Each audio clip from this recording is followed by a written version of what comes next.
ചെറുപുഴ ഗ്രാമപഞ്ചായത്തിൽ ഡെങ്കിപ്പനി വ്യാപനം തടയുന്നതിനായി ടെക്നിക്കൽ ഹെൽത്ത് സ്ക്വാഡ് രൂപീകരിച്ചു. കഴിഞ്ഞ വർഷങ്ങളിൽ ഡെങ്കിപ്പനി റിപ്പോർട്ട് ചെയ്തതിനാൽ ഹോട്ട്സ്പോട്ടായിരുന്ന പ്രദേശങ്ങളിൽ ചെറുപുഴ ഗ്രാമപഞ്ചായത്തിൻ്റെ പുളിങ്ങോ കുടുംബാരോഗ്യ കേന്ദ്രത്തിൻ്റെ നേതൃത്വത്തിൽ രൂപീകരിച്ച ഹെൽത്ത് സ്ക്വാഡ് പരിശോധന നടത്തി ആവശ്യമെങ്കിൽ പൊതുജനാരോഗ്യ നിയമപ്രകാരം നടപടികൾ സ്വീകരിക്കാൻ ചെറുപുഴ പഞ്ചായത്ത് ഹാളിൽ നടന്ന പഞ്ചായത്ത് തല ആരോഗ്യ ശുചിത്വ സമിതി യോഗത്തിൽ തീരുമാനിച്ചു.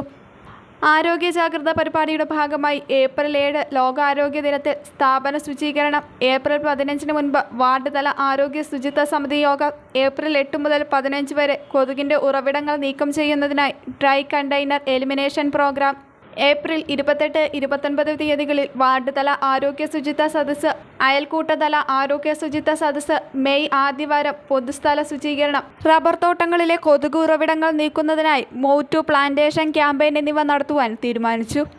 യോഗത്തിൽ പഞ്ചായത്ത് പ്രസിഡന്റ് KF അലക്സാണ്ടർ അധ്യക്ഷനായി. വൈസ് പ്രസിഡന്റ് റെജി പുളിക്കൽ, ആരോഗ്യ standing committee chairman M Balakrishnan, health inspector Muhammad Sharif V, PHN Manisha ML, VEO Prajeesha എന്നിവർ സംസാരിച്ചു.